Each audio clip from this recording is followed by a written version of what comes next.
the election in Afghanistan, the presidential election in Afghanistan, was designed to reinforce the legitimacy of Karzai, and it has done exactly the contrary, actually. So what we had with the first round in August was basically a huge mess, a lot of frauds. The turnout actually was quite low. The official figure is over 35%, but the real figure is probably more, 20-25. And at the same time, the Taliban were able to put a lot of pressure on the population, organizing around 400 attacks the day of the election, August 20th. So for all these reasons, the election has been a fiasco, basically.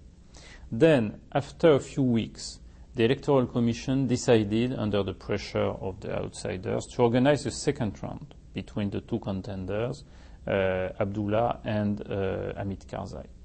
But Abdullah refused to participate to the second round because he said with some reason that the same amount of fraud will be fine in the second round. So right now we have Karzai, who has been elected, but he is not really recognized as legitimate by a lot of players in Afghanistan, lately by one of the most important political figures in Afghanistan, Ustad Atta, who is governor of Mazar-e-Sharif, of Balkh province. And so, contrary to what was the initial idea, the legitimacy of Karzai is much weaker than before the election, than 6 months ago.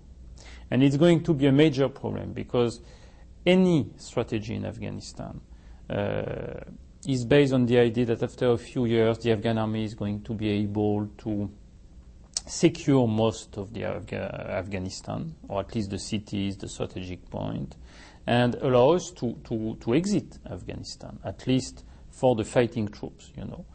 Or what we have seen is that Karzai is going to be extremely weak the next few years.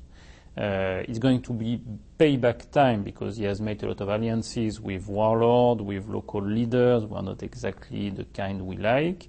And at the end of the game, it's going to be extremely difficult to build a state with a president like Hamid Karzai.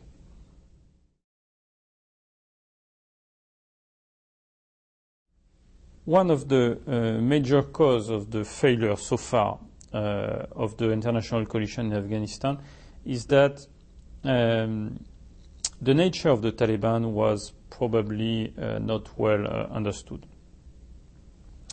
For years and years, you know, the official discourse about Afghanistan was that the Taliban were kind of loosely connected groups, you know, people not really ideologically motivated, with very local grievances against the government, you know. And for this reason, the overall strategy of the coalition was to deal case by case with the Taliban. What happened the last few years is that more and more it became obvious that the Taliban were not that. Taliban are a real political party, political movement with internal structure.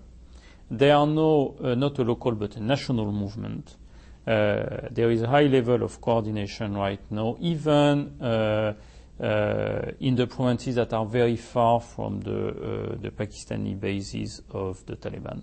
For example, in Kunduz right now, what's apparent the last few months is that it's directly coordinated from Quetta, the general where the leadership of the Taliban is based.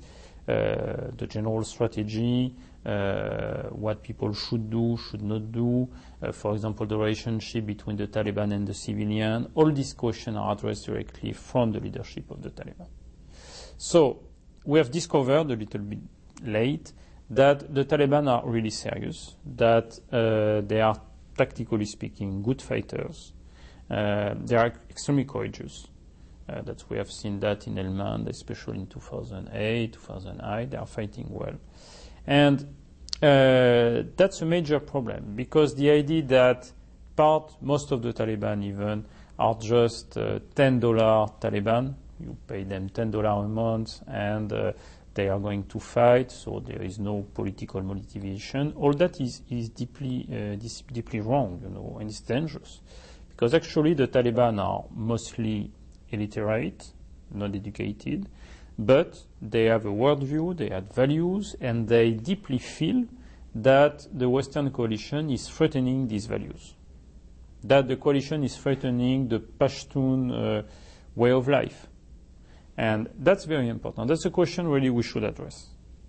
And so the idea that you can marginalize the hardcore Taliban and deal with the rest is never worked, basically, and is extremely dangerous because it means that you don't understand the political dynamic of the war if you're thinking that. That's one point. The second point maybe about the Taliban's relationship with Al-Qaeda. Yes, there is a relationship, but of course it's very difficult to appreciate which one because the Taliban and Al-Qaeda are not exactly open organizations.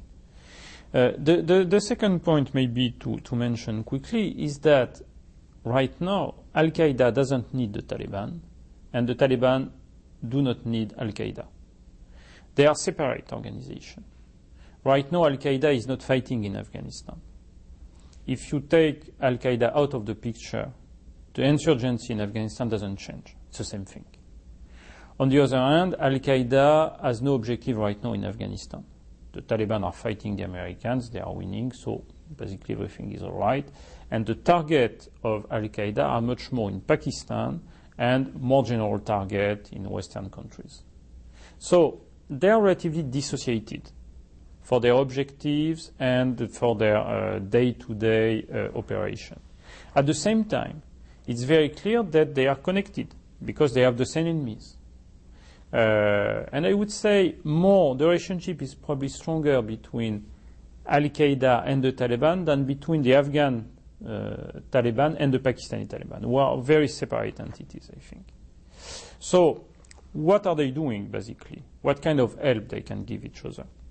Mostly sanctuaries, technical advice from Al-Qaeda, but it's not going to change the dynamic of the war, and basically the only problem that the Western countries can have with the Taliban, that if they win, probably Al-Qaeda will use Afghanistan as a sanctuary.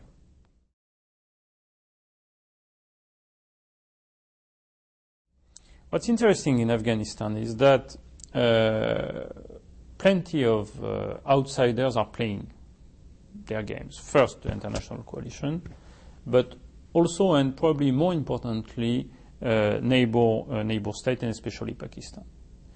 Right now, the trend, I would say, is that the United Nations is less and less important. A lot of people have been evacuated. I'm not sure they will come back. And politically, the United States has lost a large part of its credibility after the election. So the United States is largely out. The main players in Afghanistan right now are more and more the military and the US military. So there is a kind of simplification of the map in Kabul right now. Basically, it's the US military who is in charge. And for the outsiders, the second most important actor, I would say, is Pakistan. Why? Because Pakistan has a vital interest in Afghanistan. At least that's what the Pakistani military are thinking. They are supporting the Taliban because they feel that the current situation in Afghanistan is threatening their national interest. Why? Because for Pakistan, the main enemy is India. So they want to use Afghanistan as a kind of strategic dev. That's what is said in the usual documents we have from the Pakistani army. And for that, they want the Taliban back in Kabul. So actually, we are in this very strange situation where every year the US Congress is sending a few $1 billion in Pakistan. At the same time, we know very well that Pakistan is supporting the Afghan Taliban. And it's the major, probably even more important than the US military. It's a major actor in this crisis because if the Pakistani military stopped the support to the Taliban, of course, the dynamic of the war would change totally in Afghanistan. But there is no sign of that. Right now, the current operation in Waziristan is focused strictly on Pakistani Taliban, absolutely not on Afghan Taliban. That's why the long-term interest of Pakistan is probably going to be the major factor at least for the regional scene.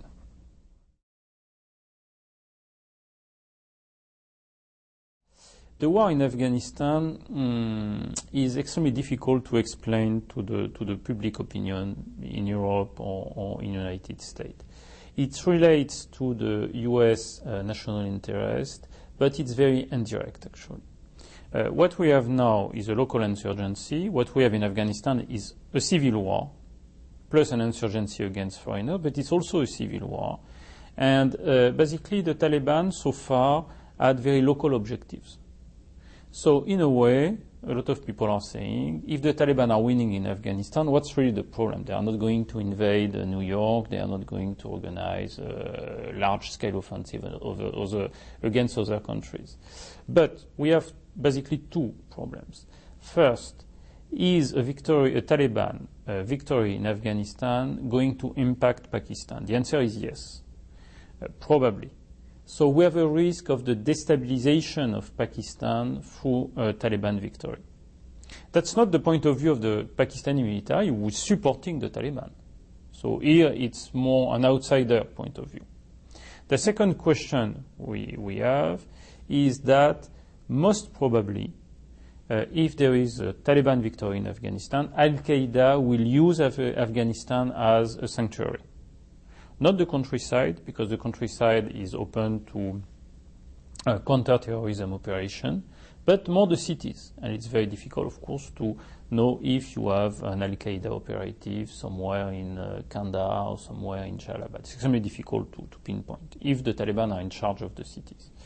For these two reasons, it seems that if the cost is reasonable, and that's a big if the cost is reasonable, it's better to not to win against the Taliban, but to secure the cities and to secure an Afghan state that is able to survive after the exit of the fighting troops of the coalition.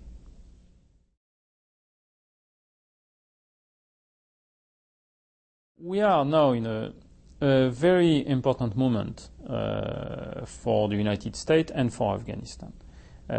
It's a choice, and the real choice is not about 20,000 or 40,000 or 80,000 troops reinforcement, The real decision is not about that.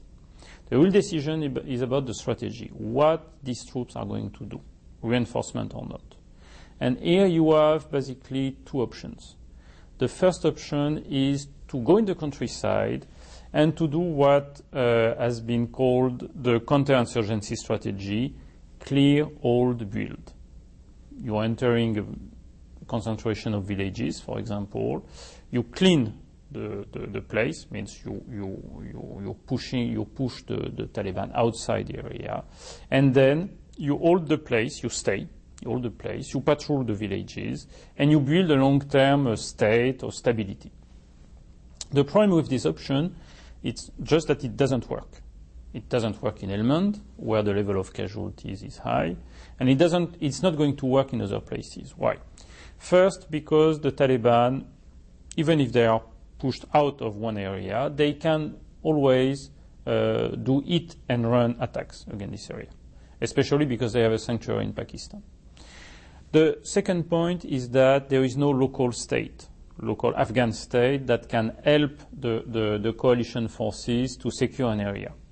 So concretely, how do you know that one guy is a farmer and one guy is a Taliban? Both have a Kalashnikov, by the way. So how do you do it? I mean, it's not very clear. U.S. troops are not trained for counterinsurgency. Contrary to the mythical narrative about Iraq, Iraq was won because there was a deal with tribes, not because there was a kind of discovery of the counterinsurgency strategy. What worked in Iraq is the tribe, and we don't have tribes in Afghanistan. So we are going to stay in places where people are extremely reluctant to foreign presence. We are going to patrol the villages with a high level of casualties because plenty of IEDs all the time. We are not able to connect really the population. We don't speak the language. We don't know really the way people are living. And all that makes this strategy, I think, extremely risky. And that was the initial McChrystal strategy, as developed in the so-called leaked report. There is another option, and that is what is debated right now in Washington. The other option is to say, okay, we can secure the cities in Afghanistan. in the south and east, where the insurgency is very strong, we are not going back to the countryside because it's not going to work.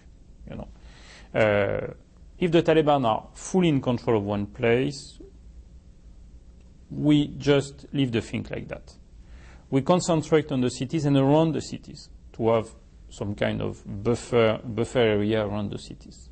And then we put money, the money that is used now in the countryside, we put money there, we put a lot of effort for the securization of the cities, and then we can rebuild the state. Because the state is always built from the city, not from the countryside. And then we can work with the Afghan army, because the Afghan army will be in a more defensive position. It's easier for them to work. And with a low level of casualties, we can still be in Afghanistan in 5 years, or to build an Afghan army that is a reasonable size, let's say 150,000, you need at least 5 years. So we are not going to stay in Afghanistan with 700 or 800 casualties a year.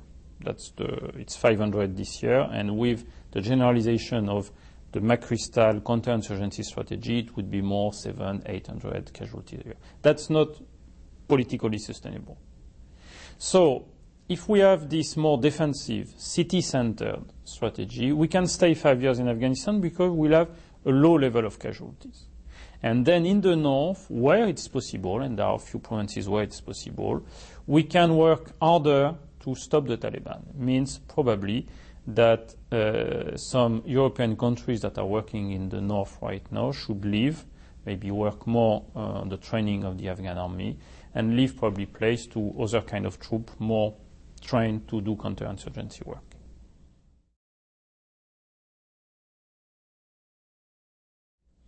I would say that it's really the last call in Afghanistan right now.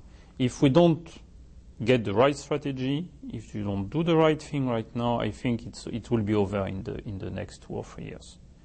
The level of casualties is politically unsustainable. What we have seen between 2008 and 2009 is an increase of more than 50% of the casualties. Less than 300 in 2008 for the coalition, almost 500 right now, and probably at the end of 2009 it will be over 500. So this kind of increase in the number of casualties, with no result on the ground, absolutely no result, nothing to show on the ground for that, is not sustainable. As you know, public opinion now in Europe are strongly against the war. 2/3 of the British public opinion, according to the polls. The Canadians are out in 2011. So we have to take that in account. If the European allies are leaving, the United States will be able to send more troops, will need to send more troops, will be obliged to send more troops, just to compensate, you know. And it will be more, the burden will be more and more extremely heavy for the United States. So I don't think that it is doable. That's why if we have the wrong strategy right now, in 2 years it's over. If we have the right strategy, the one I described before, it's a 50-50. It's doable, but we have two main problems. First, Karzai is very weak, so it's going to take a lot of effort to train an Afghan army. It's going to take a lot of effort to try to make the coalition work together better than now. And if everything goes right, in 5 years, we can have a situation where slowly the fighting troops will withdraw, and the Afghan army will be able to secure the Afghan cities. That's doable. I would say that it's right now, if the strategy is wrong, it's lost.